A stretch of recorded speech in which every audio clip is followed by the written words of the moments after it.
Mark, I've been reading this week in a hope to broaden my horizons. Now, the book I'm reading is all about cocaine. And I'll be honest, I didn't think it would be for me. But after the first few lines, I was hooked. Oh, oh, ah. I kind of went inside myself a little bit for you Yeah, I felt the pain then because the first time I've done a joke that I felt the suffering. I need to release the videos when we do these gags, and then. sometimes you look at me like, did you actually just say that to me?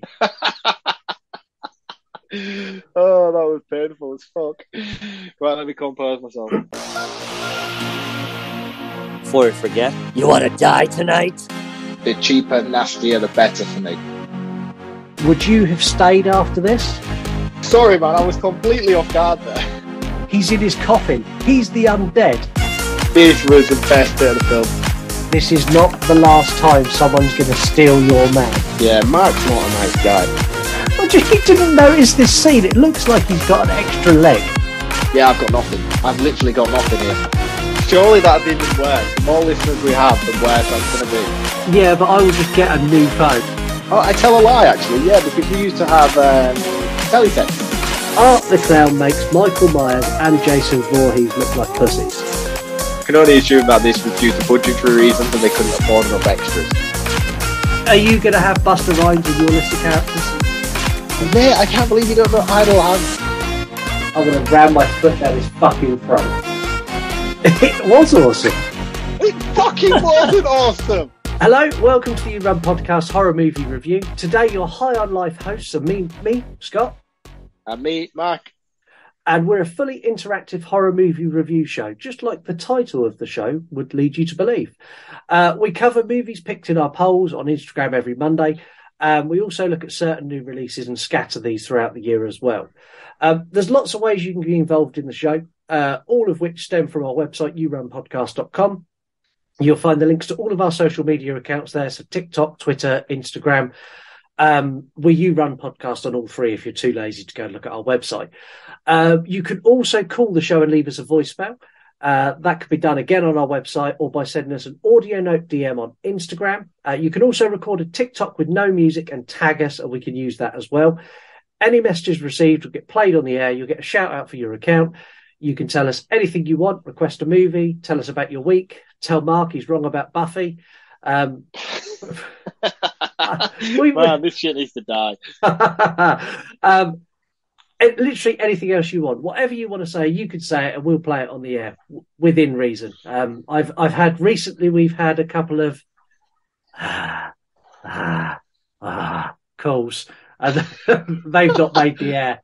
No, I can't imagine they would. Have we actually had some of those? Yeah, we've had two, and they come from. So when you do it on the website, it asks you to put in a name, and the name says anonymous, and then the anonymous name just goes. That's a bit creepy. It's very creepy. If that's you, please call the show and actually speak. Or just don't call in altogether, please. No, call and speak. You can do the dirty breathing after you've spoken, and I'll play that. Here at the You Run Podcast, we support you in as many ways as we can as well. So we want you to get shouted out on the show. So if you do give us a 3-word review, we shout you out. If you want us to shout out your OnlyFans, we shout you out. Your website, literally anything you want, we will help you out. And the man to go to with all of these things, if you want a shout out, is Mark. And you get to join an illustrious group that Mark has called Recommended Account of the Week. So this week's recommended account of the week is 3:33 a.m. And if you search that on Instagram, you will find it as _333.am_. This account is mind-blowing to me that it has such a low amount of followers. They basically take film releases or films of the past, and they will give in-depth reviews, or they will study particular scenes and the metaphor surrounding said scene. I'm not really going to dive too much into why this account is great, because I feel like I would probably massively undersell how great they are and the capabilities they have as not only as a reviewer, but the way they can analyze and dissect certain things and messages hidden within a film that 9 times out of 10 will probably go over my head. They're a very, very insightful person, whoever it is behind this account. And I think that some of the discussions and thought provoking ideas that they have surrounding horror films and horror TV shows is really, really incredible stuff.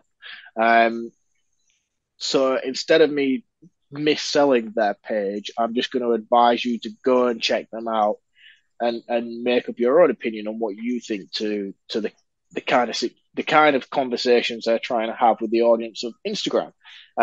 It blows my mind that they don't have a bigger following, because they're really, really great and they're really, really solid stuff that they're putting out there on the internet. So this is 3:33 a.m. and you can find them at _333.am _. And as always, let them know that we sent you. And again, I only add this stuff as a recommended account of the week because it's things that I enjoy looking at and it's stuff that I enjoy reading and processing. And this one is probably one of the strongest ones that I've done in a long, long time that I feel deserves a lot of recognition. So hopefully, as an audience and as a group of listeners, you can go and give them that support that they so rightly deserve.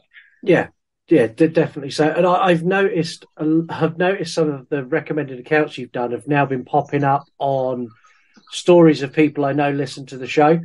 So I know they've gone and looked and then they've shared their stuff, which I think is really, really cool. I think that's cool. Really cool. So it's like you recommend account and then like a week later I'll be scrolling through stories and I'll go, that's our recommended account of the week. Oh, it's shared by them. Oh, that's amazing. And I don't know if that's because they found them here or just coincidence, but it's happening more and more. So and at the end of the day, we're an all-inclusive group, and if I can help anybody out in any way I can by giving you a shout-out, then I will do. The same goes for you sharing our content and leaving us 5-star reviews at Apple, Spotify, or wherever you can. It's all about coming together and helping each other out. And if I find something that I feel is worthy of your time, like I don't just recommend accounts that are there because it's a chore and I'm like, oh God, I've got to find something to recommend. I genuinely find accounts that I think are going to be beneficial to people and things that I think you're going to appreciate checking out. Otherwise, I wouldn't say it. And this is one of the stronger ones that I've come across in recent months. I really, really like what they're doing, and I really like the sort of direction they're taking with the discussions they're trying to have surrounding certain types of films. And I think together as an audience, we can all go and check it out and help them grow and be as big as they possibly can be, because they deserve it. The stuff's really, really good. And for me, I'm not going to lie, I don't follow many new people anymore. I follow probably 2, maybe 3 people a week, and one of them is your recommended account. Yeah. Oh, that's cool. At least you're getting one follower from me. It's a new release week. We're looking at a movie containing a bear. Not that bear. He got booted from the show and will never appear on this show. This bear's social media account should have been called Instagram. Sorry. Oh, dude, you're doing it again. Stop. Sorry, that joke was bad, but I do like a one-liner from time to time. Oh man, I can't do this for an hour. Please. I'm going to stop cocaine jokes now because I might snort if I continue. Sorry. No. I'm done now. I mean, personally, I don't like cocaine, but it does smell nice. Dude. Okay, now I'm done. I can't honestly do any more. Please. Okay, now I'm done. Today's episode features a bear that has more in common with Charlie Sheen and Amber Heard than you could possibly imagine. Not only will this bear make you shit the bed, but it's taken enough cocaine to kill 2.5 men. All right, I'll give you that one. Today's episode is the new release from Elizabeth Banks. It is Cocaine Bear. Medic! Oh, Jesus. What? is that?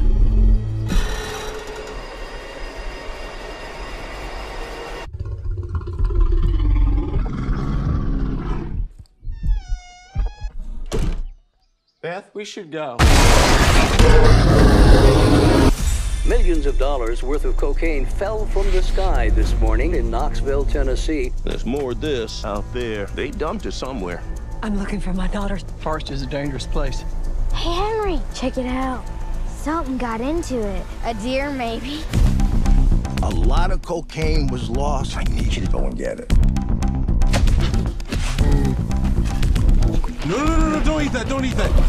Let's see what kind of effect that has on The bear. It fucking did cocaine.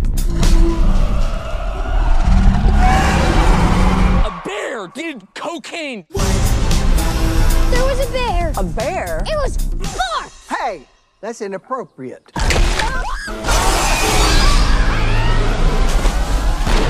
You're safe. Bears can't climb trees. Of course I can. Higher, baby. Oh shit. Get higher, baby. It kind of seems like the thing that stays with a man forever. Apex predator. High on cocaine. Out of his mind.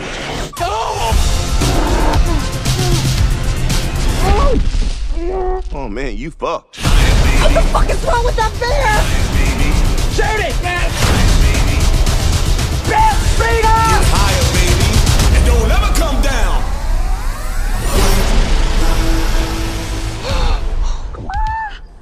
We have such good luck in nature. Cocaine Bear has racked up a high score from our Still listeners. doing it, man. Still doing it. You think I'm not noticing, but I notice when you're doing it. This has scored a 9 out of 10. I'm guessing the listeners were actually racking up themselves when they fucking scored this. Who scored this a 9 or a 10? You Come idiots. Idiots. We were going to do Mark Predicts for this episode, but the fact it is Cocaine Bear, I don't think there's anything really to predict. It is a bear that takes cocaine, and what comes next is pretty fucking obvious. Yeah, it's pretty self-explanatory how this film plays out. Yeah, so we didn't bother. So we'll draw a line under it, and we'll jump straight into the movie scene by scene. I'm going to stop doing them now, I promise. You better. The movie opens with a man dancing around on a plane, high as a kite on cocaine. We see him zip up a bag containing blocks of cocaine before putting a parachute on. He heads to the door, jumps and hits the door, his head on the top of the door. And it was at this point I knew I was going to absolutely despise everything about this movie. Do we know who it was who played this guy? Because he looked like he was in heavy prosthetics. Like, I feel like it was like a cameo. Like, it's going to turn out to be like Johnny Depp or something stupid like that. No, I have no idea. No. Maybe Genuine. we'll find out by the time the episode comes out. Yeah. But it was like, it looked like he had like this thick prosthetic noses and stuff like that on. So I feel like it was somebody important. Yeah, it wasn't anyone important enough that I went and looked. No, no research was done in the episode of this film. No. We get some text appear on the screen that says, black bears are not motivated by territory. They will seldom attack humans in their vicinity. When they do attack, victims have a higher probability of surviving by fighting rather than submitting. Then it pops up source, Wikipedia. Yeah. I didn't find it funny. I didn't find it funny. It just annoyed me not knowing whether this was a true fact or not. Yeah. More writing on the screen as we arrive in Chattahoochee National Forest, 1985. We meet a rather slick, happy couple. They're these really... these are the couples who drive me mad. Like, oh, coochie poo. Oh, we're so happy. Oh, me and Lisa are very happy in our relationship, but we've been in a relationship for a very long time, and we don't do this kind of Oh, our life's so it's No. just so fake and crap. Yeah, I mean, my wife has got to the point now where if I get up in the morning and on my way to work, I leave the house without speaking a word to anybody in my house. That includes my 2-year-old daughter. She knows that it's nothing personal. I'm just having a bad morning and I need to go and get on with my day. See, I'm good in the morning, so I get up early. Oh, you're one of those, aren't you? Oh, I am a dance. I dance to music in the mornings. That's me. I hate you so much. Lisa's awful in the morning, so I normally get up, I'll get showered, dressed, and I'll go off to the shop, and I'll come back with a coffee. I'll go and get a Costa coffee, and I'll bring that. Yeah, my back. wife's the same. My wife is like you. Like, she's up and singing, and music's on, and let's go to the coffee shop. And... Yeah, that's me. I quite often like... wake. So we've got 2 teenage boys, and I'll quite often wake them up with music. Like, I'll get my phone and I'll put Spotify. I'll put the volume as loud as I can, and I'll pick up a song to like start their day. This morning they had "Let the Bodies Hit the Floor" by Drowning Pool. I mean, that's awesome, and that would get me up in a good mood. But no, I'm not a morning person. I get up, I have a cup of tea. No one is allowed to talk to me until I finish said cup of tea. And even then, the duration between finishing the cup of tea and actually wanting to communicate with a human varies depending on the day. If it's a Monday, it's at least a good 30, 40 minutes after the tea before I'm willing to even possibly grunt in anyone's direction. Come a Wednesday, it sort of mellows down to a 15, 20-minute stint. Fridays, I'm all right on a Friday because I know that the weekend is tomorrow. Yeah, and this is why we normally record on a Friday or a Saturday and we record in the evening because you're actually a human being by then. Yeah, I'm not nice. I don't like mornings. I like, the thing is, I like sleep and I like my bed. Yeah, see, I feel like I'm forced out of it to be a human and do daily life, then it annoys me. Yeah, see, I'm the other way. I'm sleep when you're dead. I get 4.5 to 5 hours a night, and that's me good. Sleep when you're dead. I enjoy sleeping, so I want to sleep when I'm alive. Like, I enjoy going to bed. I enjoy being laid in my bed. Like, that is the one thing in my life that's consistent and happy. This sickly couple are all talking about having kids together, and they're taking photos, and we follow them on their hike through the park as they discuss their wedding. They have a small disagreement over his brother's band playing at the wedding. If I'm honest, this was only there so they missed the bear print that they trod in. They reach a cliff that's got a stunning view, and they share a kiss.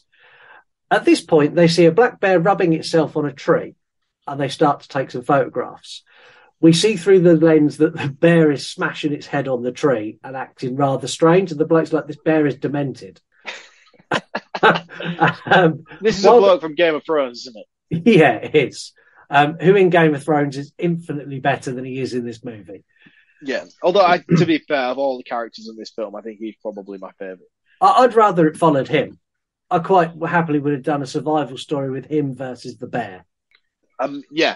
You're already a million times better than what this film actually is. Yeah. They're passing the camera between them, and as they're doing this, the bear spots them and gets closer, and the guy says the rhyme, if it's brown, lay down, if it's black, fight back, which I think is also a motto that most American police departments take, but we'll brush over that. His girlfriend completely ignores him and runs off. That can't stay in. It's gonna.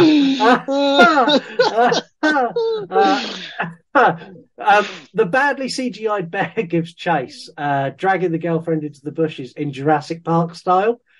Cocaine Bear title card hits the screen, and a butterfly floats past the bear's face, distracting him. That gag's staying in, by the way. I'm trying to hold it back, but I don't know if that's okay.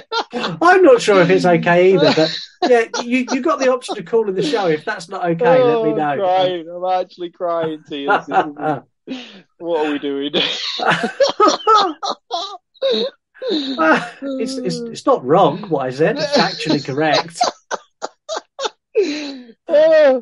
Honestly, I need a minute. If you're a new listener, welcome to the You Run podcast. We fade into an anti-drug video featuring Pee Wee Herman, or as Mark knows him, Amlin from Buffy the Vampire Slayer movie. I think this is a real anti-drug video, which is insane. Yeah, I think it is. I'm sure I've seen this on like YouTube at some point. Yeah, Pee Wee Herman doing anti-drugs when he is like the most trippy character in the most trippy world is just mind-blowing to me that that's even a thing. Wasn't he like a massive drug taker and having his nudger sucked in cinemas and stuff like that? Yeah. Didn't he get done for that? Yeah. Yeah, he's a bad man.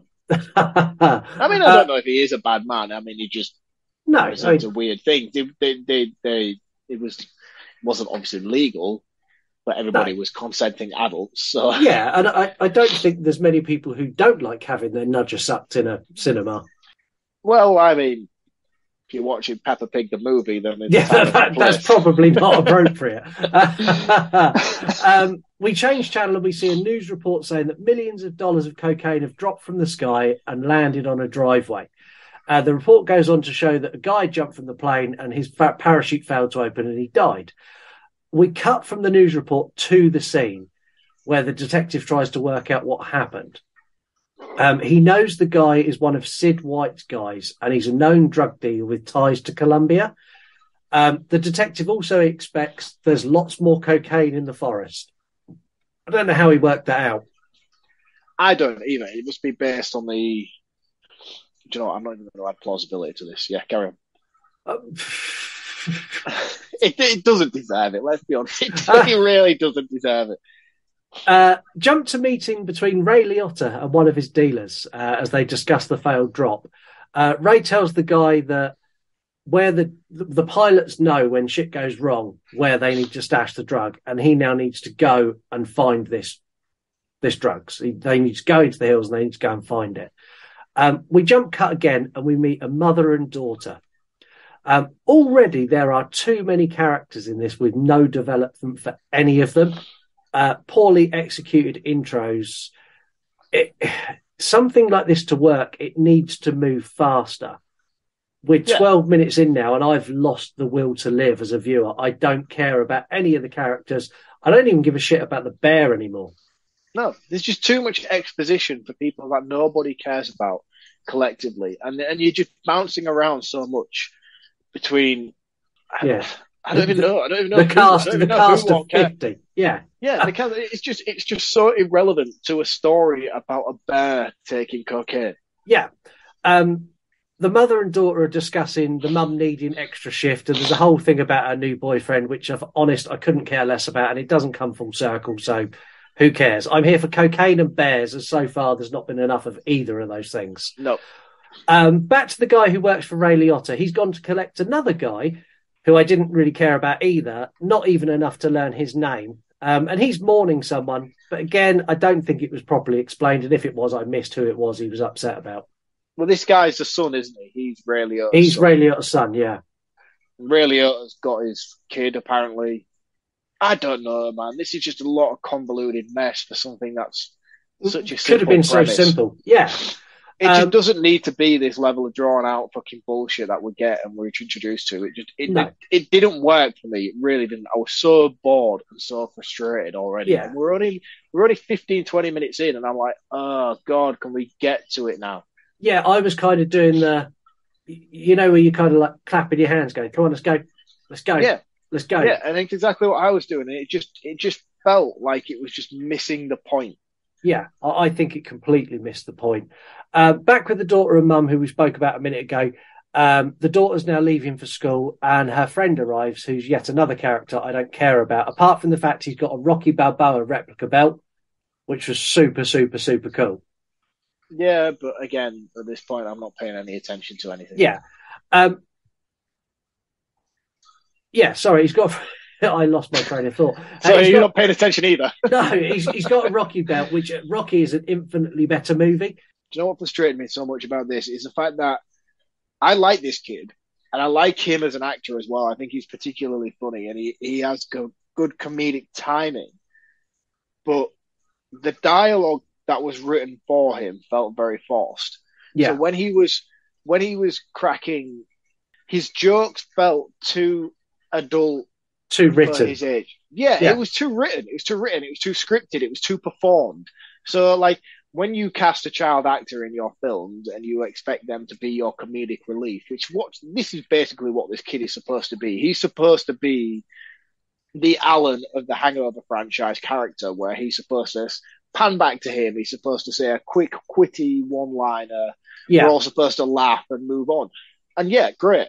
And there is moments where he executes that well enough where I got a sort of brief chuckle from him. But every single time he did it, it was written. It was scripted. Yeah. And the jokes and the dialogue that he said was well above his age range. Yeah, I agree completely. Yeah, and it was almost like it was written for a teenager. And if you'd have had somebody from season 4 of Stranger Things maybe say the dialogue that he was saying, it would maybe land a little bit more. But this kid's like fucking 6 years old and he's talking like he's 15. And it's like, it's not authentic enough for me. And not that I'm expecting authenticity from a film called Cocaine Bear, but it was just too much of a leap in faith for me to be able to get on board with his character.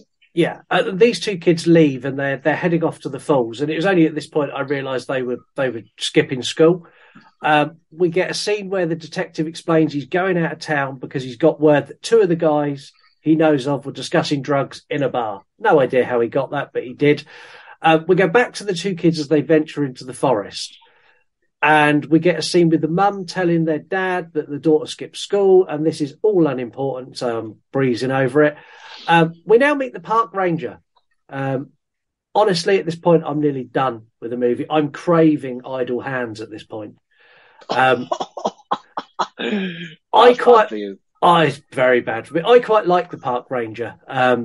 When you first see her, she's got a cigarette hanging out her mouth and she catches a shoplifter immediately. I quite like her.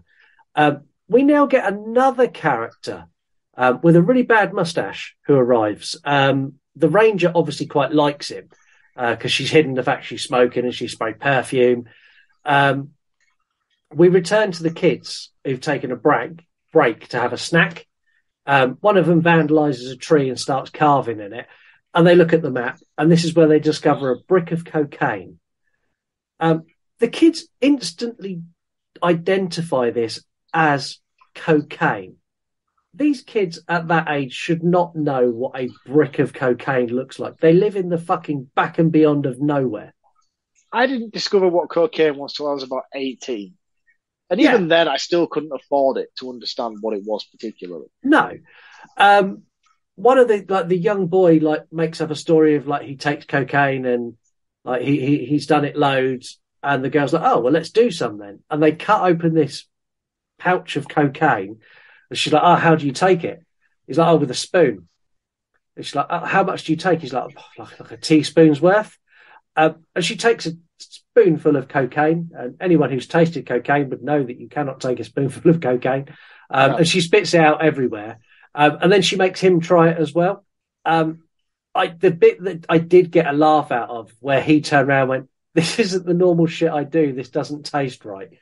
And again, this scene in particular had its funny moments where they're back and forth. He's like, oh, I do this all the time. And, oh, you take this. Like, he's talking to her and telling her how to do it like he's a pro at taking cocaine. Yeah. Fantastic. Really, really funny. If these kids were 13, 14, these are clearly 10, 11. Yeah. They were just too young. They were just too young for the comedy to land for what they were trying to portray. It just didn't work for me. I just thought, take somebody older, like a super bad sort of level teenage character, and this would have been perfect. The naivety and they're in those kind of circles where people around them are doing it, but they have no idea what's actually happening. No. And that would have worked better for me, and it would have translated a lot funnier.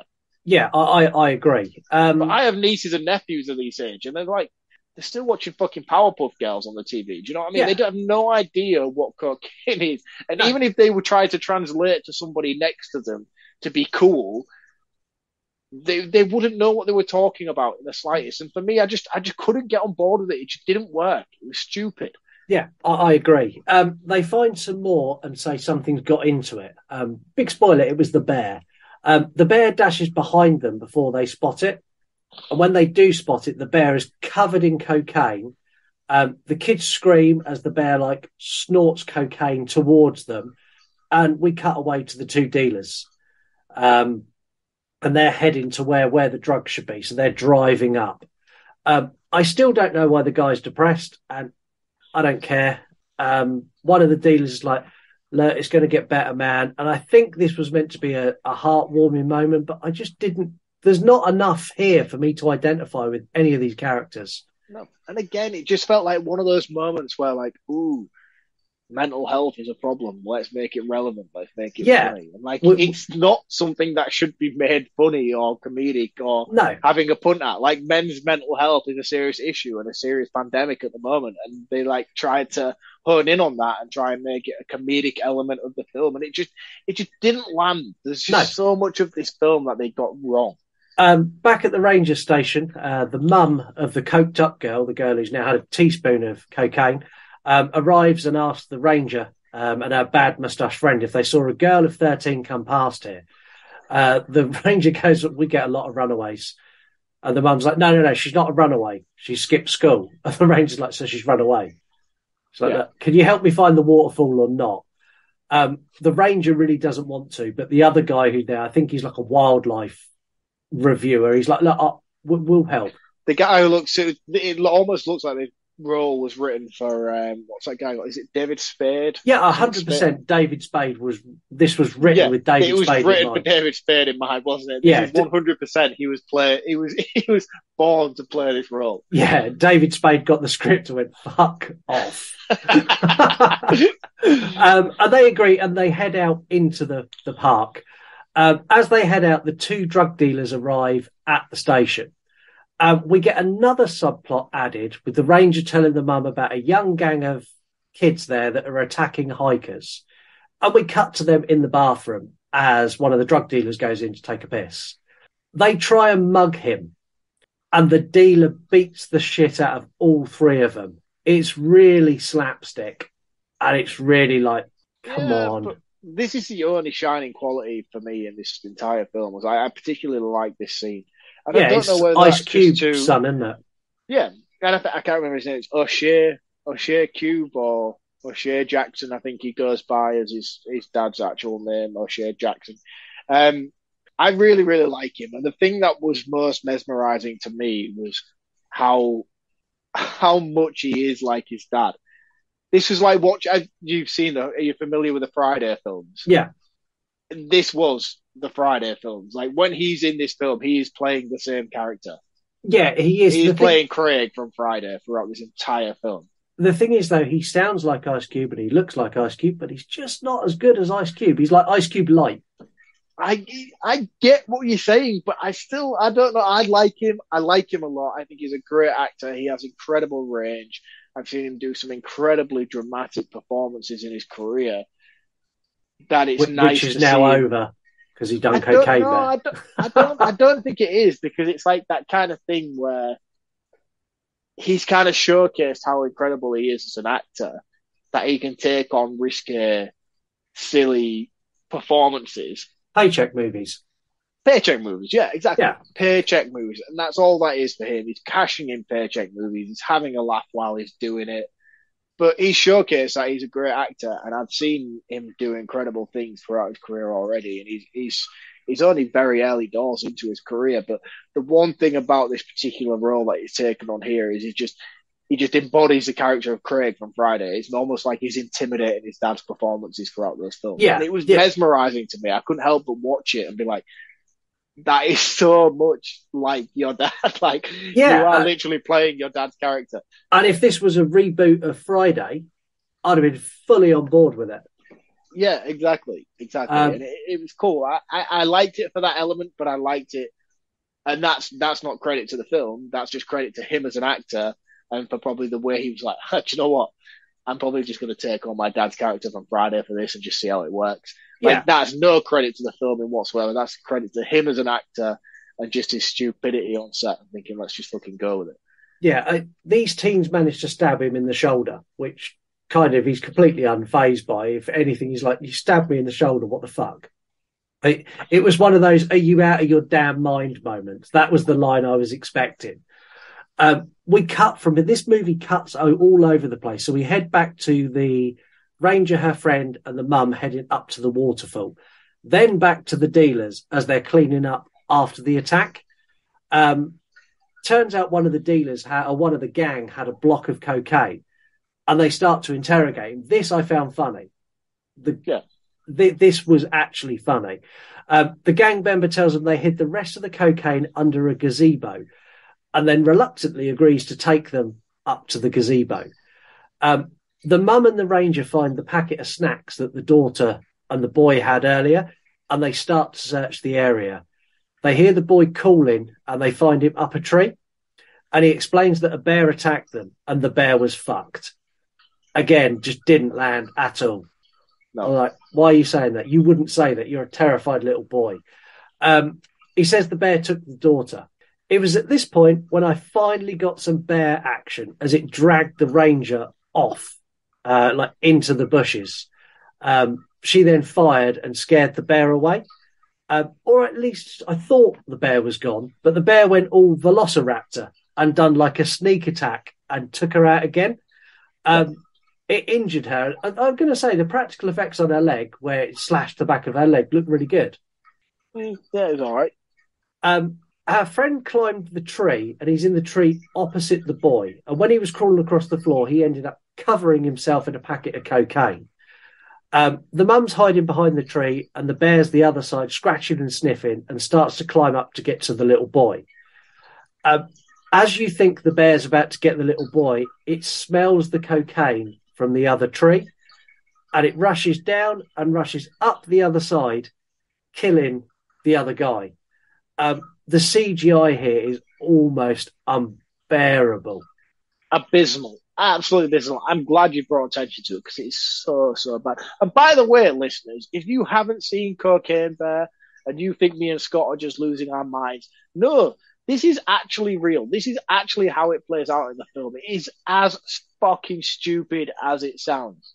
Yeah, it is really bad. I mean, the bit where the guy falls out of the tree and he lands on his head, it looked like it was out of a PS2 game. It's just annoyingly frustrating. Because the thing is as well, like we spoke about this film long before it came out. We got that initial trailer and was like, this looks shit hot. This is going to be entertaining. This is going to be a romp. It's going to be a fucking rompus laugh. We're all going to have a good time. It's just going to be one of those moments where you just go and just laugh your ass off. And it's going to be silly, silly fun. And just, it's almost like nobody got the memo for this film because it just didn't work. It just didn't work right at all. No. Everything's just felt missed. There's a couple of bits that I got like a little giggle out of. So like at this point, the mum and the boy run off into the woods and the bear snorts a line of cocaine off a severed leg. And that I laughed, but I was like, I feel immature for laughing at that. Yeah, I did as well. The kid tells the mum that they done cocaine, which is probably the only authentic thing in this movie because cocaine does act as like a truth serum. That's exactly what would happen. He would confess to everything. He also says the girl was alive when the bear took her. Back at the ranger station, the rangers got there now, and there's two gang members waiting for an ambulance. And this was funny. She comes in like, you need to call an ambulance. Like, oh, we've already called an ambulance. And they're telling about the guy who attacks them, and she's telling them about the bear, and they're both completely unaware what they're talking about. Yeah. Which worked. That worked. I'll give them that. Yeah, they don't deserve it. They don't deserve the credit. Carry on. She realizes that they've actually robbed the station, and she holds them at gunpoint, and she's like, right, you open the door and see if it's out there. And he's like, what's out there? He's out there. She's like, no, it. And he opens the door and there's a bear sat there. The ranger goes to shoot the bear and misses and blows a hole in his head. Completely. Like Terminator 2 fucking lava man thing. Yeah. It explodes his eye and it's half his face. Yeah, and then she points the gun at the bear again, and the bear goes all deep blue sea and recognises a gun and runs away. Do you know how happy I was when I spotted that reference? Yeah. I'm not even going to argue with you. I haven't got the patience for this film. I thought the bear had run away, but it didn't. Instead, it went onto the roof to try and find a more covert way to get into the cabin. They think it's coming down the chimney, and like she's pointing the gun at the chimney, and the other gang members backing towards the window. And then the bear is not only a fan of Deep Blue Sea, but also Halloween, as it goes all Michael Myers, smashing his arm through the window and killing the man through the window. I laughed more the fact that it's like I got a Deep Blue Sea reference and a Halloween reference back to back in less than a minute. I was like, this is amazing. I have to say, with all those references to Deep Blue Sea and Halloween, I did question whether you had written this scene for Cocaine Bear.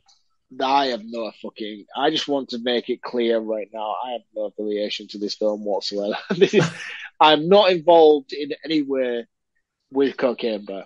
Back in the woods, the drug dealers and their kidnapped gang member are playing 20 questions on the way to get the drugs. As the detective arrives at the ranger station.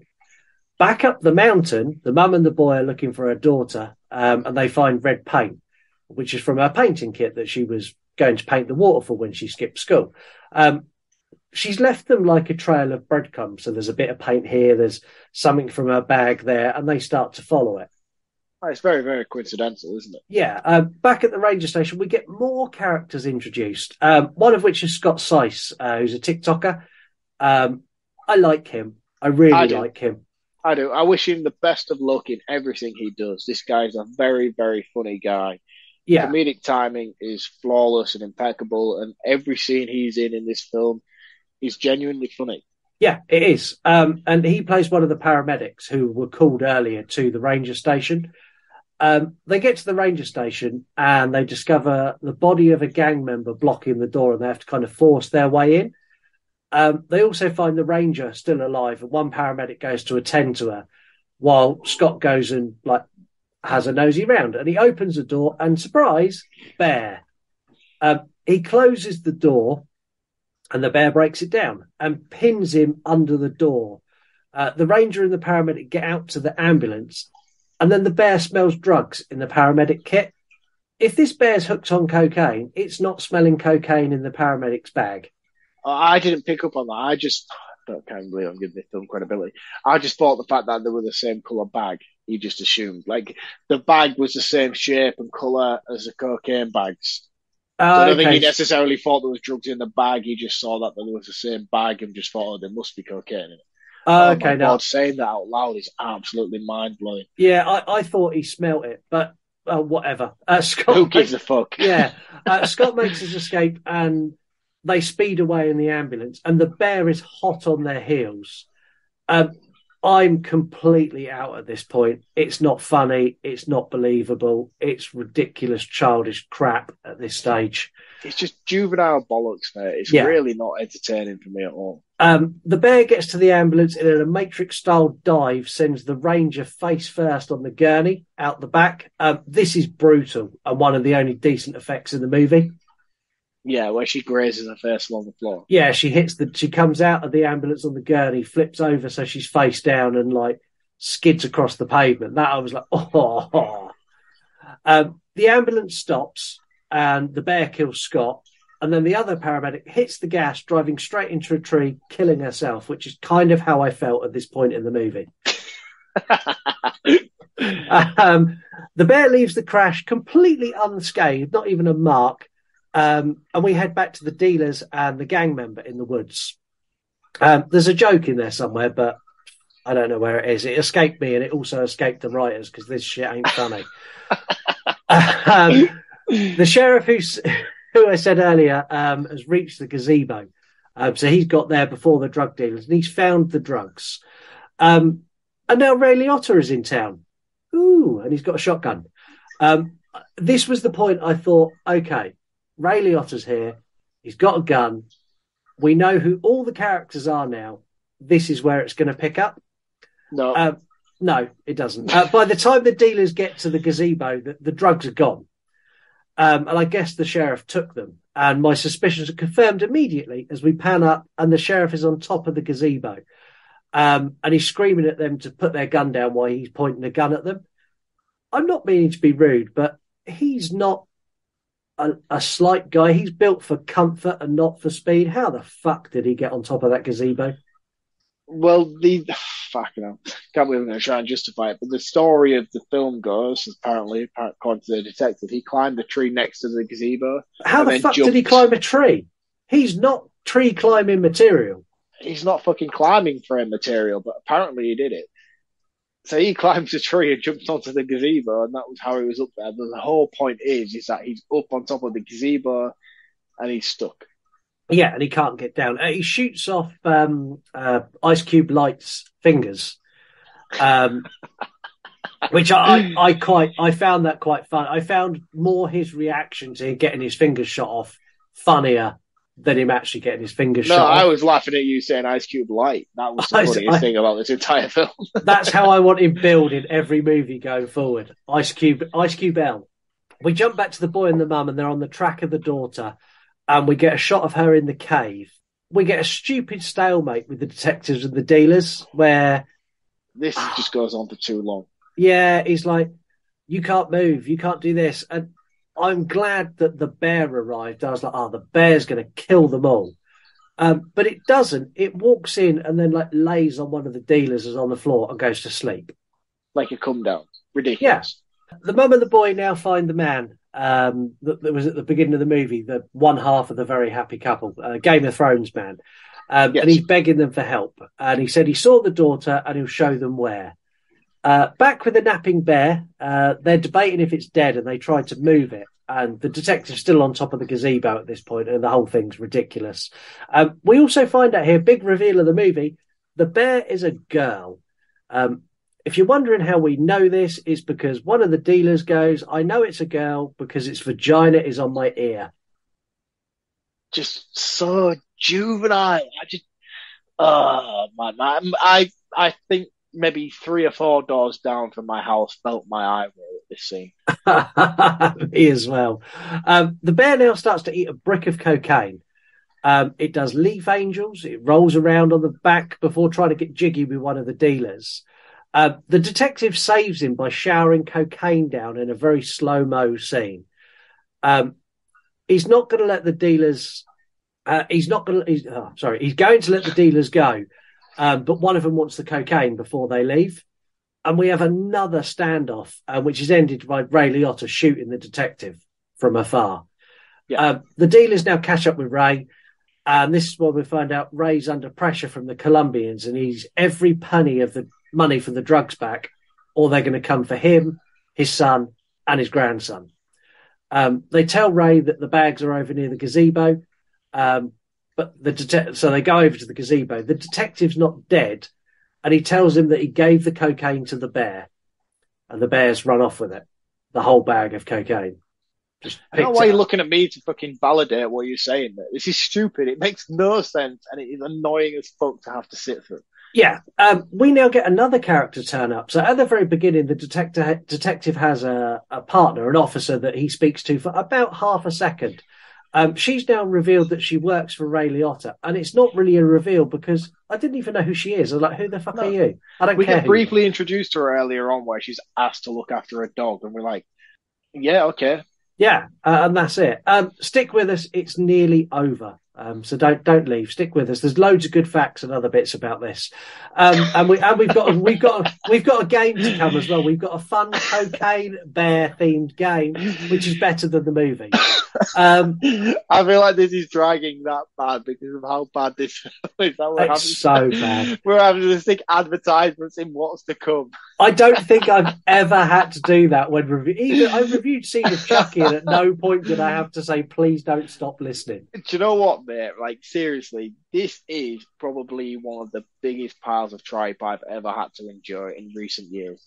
And I'm so mad about it as well because I've mentioned it already. Me and you was like, this is going to be awesome. This trailer looks awesome. This is a bear taking cocaine and it's savaging everybody. It's just going to tear shit up. It's going to be fucking wild. Yeah. No, it couldn't be any further from what we thought it was going to be. We get the bear dragging a bag of cocaine into its cave. And the mother and the boy and the guy from the beginning of the movie are arriving there too, and they go in. Ray and the gang are hot on the trail. And if I was a gambling man, I would say we're nearly at the finale of the movie because they're all heading to the same point. Shock reveal, Cocaine Bear has cocaine bear cubs. And they're covered in so much cocaine that they are white. Like these look like polar bears. They've got that much cocaine on them. They find the girl, and there's an emotional reunion in the cave.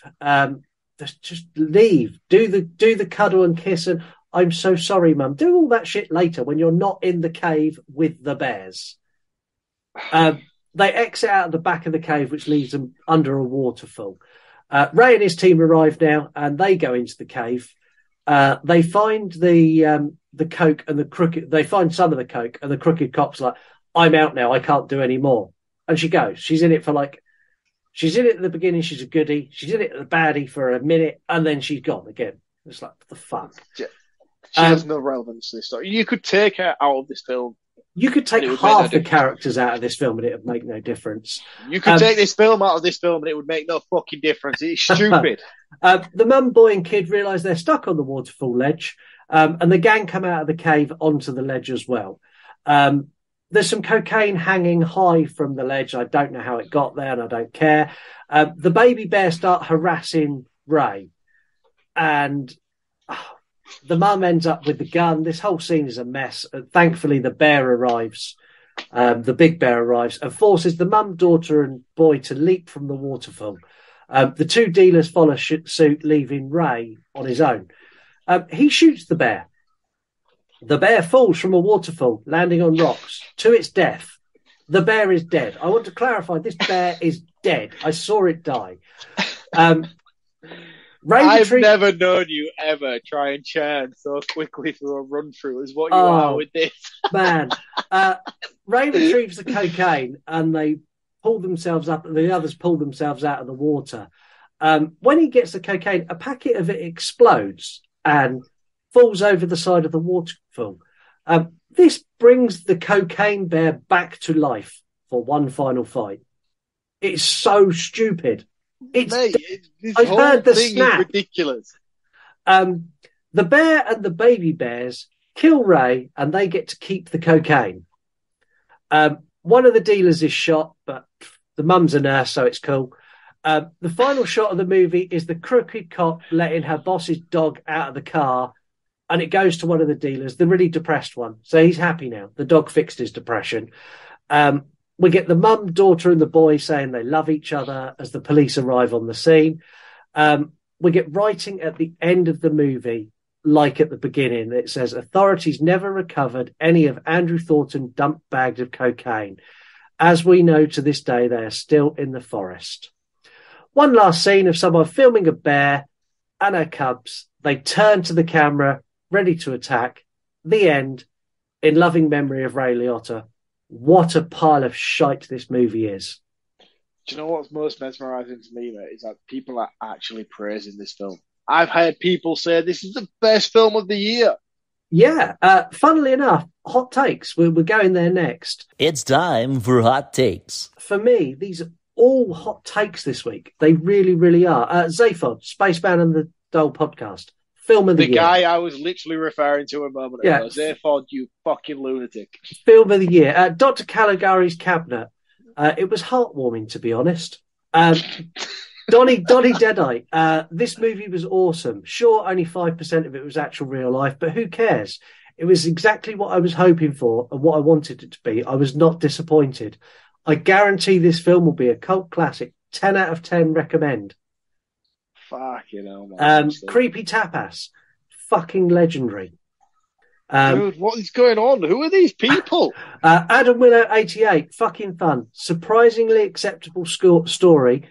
Sketchy CGI at times. Awesome soundtracks. All the makings of a cult classic. Am I missing something?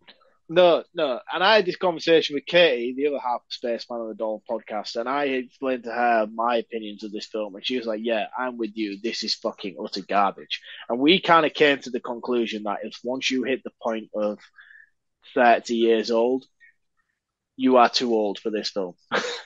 I'm a decade too old for this film. Yeah, and I've only just peaked 30. I'm 32. And already I feel like I'm a decade old for this film. It's just juvenile. It's just very, very juvenile, mate. It's just not. It's just silly. There's nothing. I feel like what they've done is they've taken a concept, like, ooh, we'll get the bear to take cocaine, and that is it. That is the entire premise of but what that's they're doing. all they needed. Let the bear take cocaine and let it wander into the town. Let it massacre loads of people. Let them try and take it out with loads of guns, but it's all coked up and it's super powered because that's all I wanted. But it didn't get that because Elizabeth Banks directed this film and she made some of the most ridiculous editing choices I've ever known any director make or any fucking producer of any film be allowed to do. It just didn't land. It didn't land. The story was overly silly. It just didn't work. It just didn't work. Everything about this film was just a complete miss. Well, shall we save it for roundups? Let's do facts and fuck-ups first and play a game and cheer everyone up before they all stop listening. I mean, you could try, but I feel like this episode is about as fucking drab as cocaine. But I think I could cheer us up. Let's do some facts and fuck-ups. Hey, Scoob, it's time for facts, bro. This movie is inspired in part by a true event. So in 1985, a corrupt cop turned drug dealer smuggled drugs and he flew them over Georgia. And they lost nearly 80 pounds. It was strapped to his body when he jumped out of a parachute. He fell to his death and landed in a resident's driveway. That's all true. 40 kilos landed in the forest and were consumed by a black bear. That's also true. The black bear died pretty quick, almost straight away. It ate £20 million worth of cocaine. That's insane. If you adjust that for inflation, that's £55 million worth of cocaine. Wow. At what point did it think, ooh, this tastes nice? I don't know. There were no casualties reported in this real life event. No one was injured, just the bear who ate too much cocaine and died. And just a slight gum rub, just literally a dip of your finger and then rub it on your gums is enough to make your entire head numb. Yeah, this dude ate like fucking 20 grams of cocaine and the rest an ounce. How many is in an ounce? I don't know, a lot. He ate £20 million worth of cocaine, $20 million worth of cocaine. Like his head must have just felt like a helium balloon. Yeah, it died of hemorrhage, cerebral hemorrhaging and respiratory heart failure. I was going to say, surely cardiac arrest is what's done this guy. The bear must have had the best 10-second high before dying. The film opens with Jane by Jefferson Starship, which is what Elizabeth Banks, one of her first film roles, Wet Hot Summer, opened with that movie as well. Ray Liotta's final film completed before his tragic passing. Liotta passed away only a week after he come in to record his lines for post-production for this, which is sad. Very sad. The real cocaine What's bear... more sad about that fact is the fact that this is probably what he's going to be remembered for. Oh, no, I hope not. I hope not. But the fact that when he got to the end and the credits started rolling, it was like, in memory of Ray Liotta, and I was like, oh, that's depressing for him as an actor. That's depressing for his family, considering the monumental roles this guy's had throughout his career. Yeah. The real cocaine bear was referred to by police as Pablo Escobar. And his body is now on display in Lexington, Kentucky at the Kentucky Fun Mall. Unconfirmed rumours say it was previously owned by multiple collectors and this bear has been passed around. So whoever found that bear's body, they stuffed it and then sold it and it's been passed around and it's now in a fun mall. You can go to the mall and it wears a little hat and, photos with cocaine bear. Well, gangsters are weird.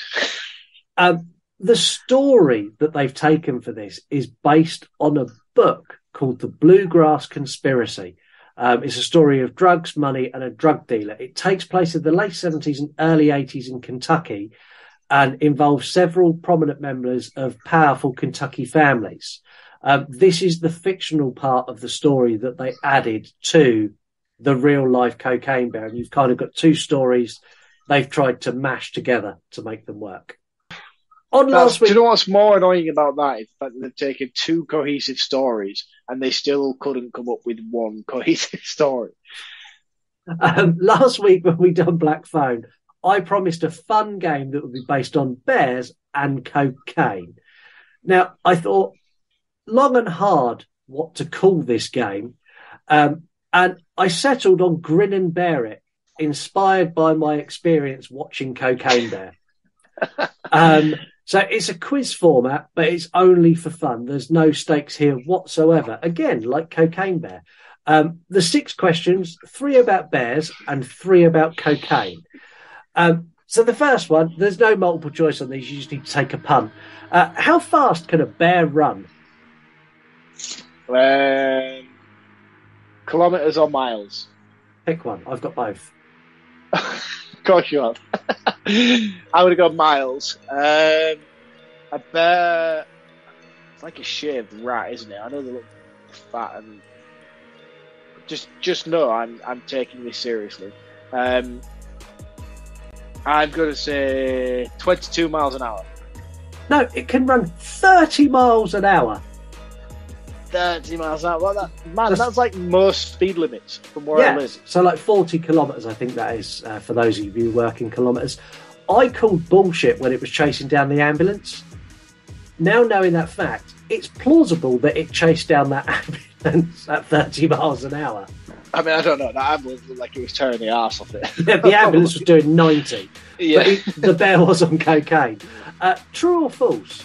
Cocaine used to be used in an ingredient in toothpaste, shampoo, cigarettes, and baby teething powder. This is true. It is true. All of these and more. It was used in Coca-Cola and other carbonated drinks, and it was sold over the counter as an antidepressant. Yeah, they should bring that back. Question number 3. Are black bears always black? Yeah, otherwise they would be a brown bear or a white bear or a polar bear or... You'd think so, wouldn't you? No, they can be multiple colours, including cinnamon, red, grey or blonde. Which brings me to the question, who called them black bears when they can be 5 different colours? That is wild. It's so bizarre.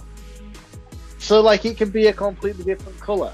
Yeah, you can get a grey bear, but that's a black bear. You can get a blonde bear, but that's also a black bear. Or a cinnamon or a red one, but that's also a black bear. Well, I mean, that's not helpful, is it?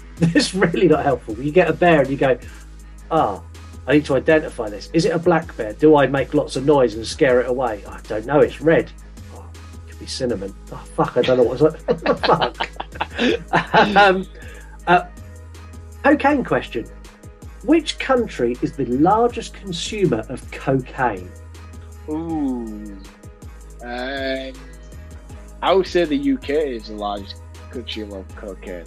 No, we're 3rd or 4th. The largest cocaine consumer in the world is the United States, with 40% of the global cocaine usage. Wow. 40%.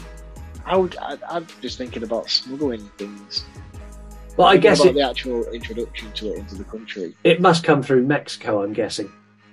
Oh, of course. True or false? Black bears are social animals who spend their time with other black bears. No, I think they're quite lonesome characters, are they not? Yeah, it's false. They're only sociable during mating season. After that, they both become solitary. The female bear will stay with her young cubs for about 18 months. And then she'll leave them to fend for themselves. Even the cubs, at 18 months, will all go their own ways, and they won't have any bonds to their siblings at all. They'll just, at 18 months, they all just go their own separate ways. Sounds like the perfect life.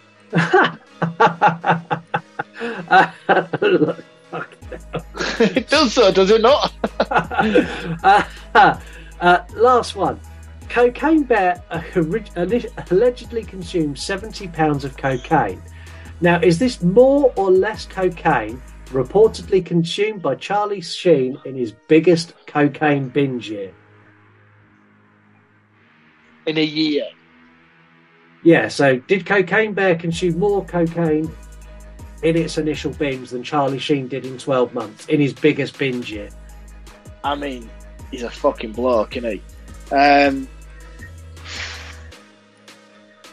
I'm gonna say that Charlie Sheen did more than the bear. No, unfortunately he didn't. Charlie Sheen had reportedly a $2,000 a day habit, which, yeah, based on 2016 street value, which is when he was at his high point, he consumed about 8 pounds of cocaine that year. Cocaine Bear done 70 pounds of cocaine in 10 minutes. Charlie Sheen did have sex with a lot more prostitutes, though, so it kind of evens itself out. I'm going to score this first this week. This movie is terrible. Wafer thin plot, bad CGI, everything in between. The kids taking cocaine was completely unnecessary and done just for shock value, as was all the really badly choreographed gore and fight scenes. The writing is atrocious. Not a single joke come even close to remotely landing or being funny. The acting ability across the board I thought was pretty poor. Ray Liotta phoned in his performance for this. Had he not tragically passed away, I'm pretty sure he'd have confessed in 5 or 6 years' time that this was a paycheck movie and nothing more. Everyone says this has the makings of being a cult classic. The only reason they're saying that is because we've not had a cult classic for a long time. This is not it.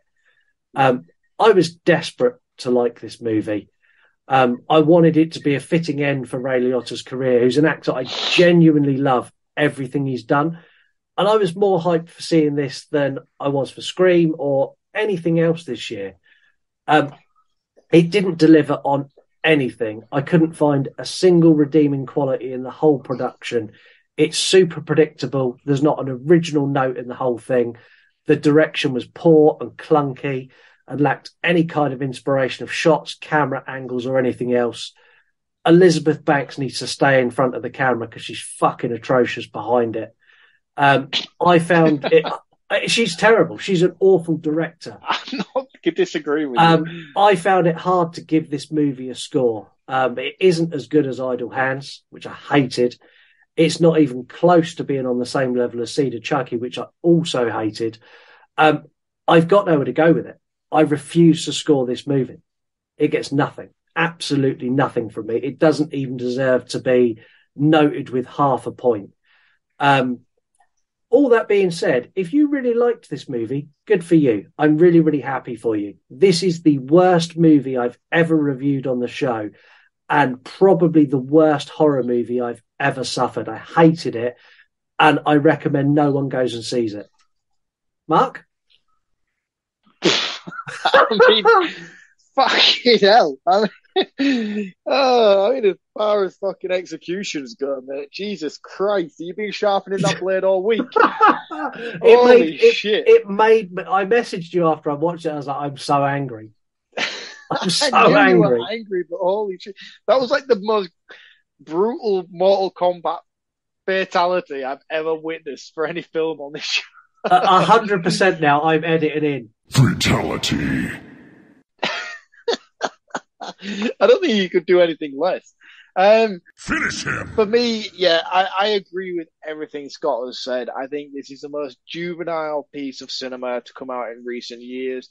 I feel like it's basically sold itself on the idea of a bear taking cocaine and limited its not theatrical, but it's sort of inclination of what this was going to be with its trailer and all the rest of it. I just feel like this has led everybody down a garden path into something that, I don't know, we just concocted in our own mind could be something greater than actually came to fruition. We all had the idea of where this could go and what it could be based upon this story. And there is something there. There is genuinely something there because we all got hyped about it. We all got excited about it. At least I did, and at least Scott did. We all thought that this could be something perfect. And it could be. A bear taking cocaine and just fucking savaging people. All you needed to do was take a Friday the 13th premise and have a group of say 8, 9, 10 teams in a tent, camping out in a forest. This whole thing take place around them, and they be the sole focus of the story. But the fact that this film tried to spread its fucking characters so thin and have so many different elements or so many different plot threads to try and follow, it just got lost amongst itself, and it was just silly. The CGI was terrible. There was moments of glorifying practical effects. I actually liked. There were some decent practical effects in this, and there were some moments where I actually was like, oh, that's pretty cool. But again, it's foreshadowed most of the time by the terrible CGI that comes with it, and it's just not enjoyable. I was bored the first 20 minutes. I was frustrated the fucking next 40 minutes, and by the end of it, I was just glad it was over. I will find it hard to find another film that's going to disappoint me as much as this has, probably in the next 5 to 10 years. And I'm talking Halloween Ends as involved in that conversation as well. It was dreadful. I'm angry about it, and I feel like I've wasted my time and your time talking about it on this episode, and all I can do is apologise on behalf of the Urine podcast. This film is dreadful, and I'm with Scott. I'm not even going to score it. Animality. Wow. Okay. If you would like to watch this movie, I would advise waiting for streaming. However, if you do want to go and waste your hard-earned money, it is in cinemas globally, so you can go and do that. Mark, another week, another anagram. People are complaining it's too easy, and so am I, because the T-shirts that we're going to have to dish out are going to cost a fucking fortune because everybody is tied. Can you please give us a hard anagram this week? Well, last week's anagram was, obviously, for those of you who claim this to be too easy, was aquatic peel, which is a quiet place. To be honest with you, we're not all very, very well versed in the world of English language. I find these genuinely quite hard, I'll be honest. I think they're quite challenging. Yeah, and I can't get any of them. And I message you every week and go, what's the answer? Every week, without fail. So I'm under the suspicion that some of you are either Googling the answer or I think there's some cheaters amongst us. So, bold claim. I'm just throwing it out there. I'm not saying you are. But if you are cheating, you know who you are. You're and only every time cheating you wear yourself. that T-shirt, yes, just know that you will wear it as a T-shirt of shame if you win it and you have cheated throughout the course of this process. So this week's is Torching June, and that is spelled TORCHINGJUNE.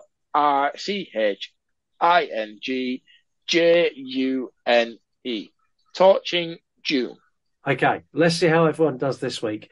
We're back Friday with horror movie news, and Monday with our review of a very good horror movie, in complete contrast this week. We're coming back with a review of the Texas Chainsaw Massacre from 1974. I need it. I do. Do you know what, mate? It's been so long, and I feel like I'm being like the biggest Grinch of the show ever, because I just feel like all I'm doing is moaning at the moment. But everything we've done lately has just been fucking winding me up. Well, at least we know Texas Chainsaw Massacre is going to make you happy. Very, very happy. We got a call for movie quotes to come back, and you've done it, and people played. Many people, to prove it to you, so you don't just think I'm spinning you a yarn. We actually got a call with an answer to it. Okay, that's nice. And this week's movie quote is "Red" from Shawshank Redemption. Nice. There you go. People are playing. People are playing, and from this week on, if you play, so last week doesn't count, but if you play this week, I will add a point for doing this to your score for the anagram game. So you could use this to push ahead and get out in front, and mean that I don't need to provide T-shirts to everyone who listens to the show. Yeah, but that just means that I have to do more work, because now I have to come with an anagram and now an end of movie quote. Hey, it's what the people want. It's the You Run podcast. Have you got a quote for this week? I have. I have come prepared for this week, just in case. So this week's end of movie quote is: "I'm so happy that I'm alive. In one piece and short, I'm in a world of shit, yes, but I'm alive, and I'm not afraid. Okay. I'll say that again. Yeah. I'm so happy that I'm alive and in one piece. In short, I'm in a world of shit, yes, but I'm alive and I'm not afraid. Is that what Elizabeth Banks said after she finished making Cocaine Bear? Do you know it? No, I don't. No idea at all. Okay. So there you go. Yeah, so people, stop Googling and play the game properly. Thank you so much for listening. We're back on Friday, as I said earlier, with horror movie news. This Friday's horror movie news is the last time we're going to talk about Scream, as we give you our last theories and a bit of news. We're back on Monday next week with a decent movie, Texas Chainsaw Massacre. Don't forget, give us a review on Apple and Spotify, and we will catch you next time. You can say goodbye. Oh, I don't know. I don't really want to on this episode. I'm annoyed. See you later. Before I forget, you want to die tonight? The cheaper, nastier, the better for me. Would you have stayed after this? Sorry, man. I was completely off guard there. He's in his coffin. He's the undead. This was the best bit of the film. This is not the last time someone's going to steal your man. Yeah, Mark's not a nice guy. But you didn't notice this scene. It looks like he's got an extra leg. Yeah, I've got nothing. I've literally got nothing here. Surely that'd be even worse. The more listeners we have, the worse that's going to be. Yeah, but I will just get a new phone. Oh, I tell a lie, actually. Yeah, because we used to have teletext. Art the Clown makes Michael Myers and Jason Voorhees look like pussies. I can only assume that this was due to budgetary reasons and they couldn't afford enough extras. Are you going to have Buster Rhymes in your list of characters?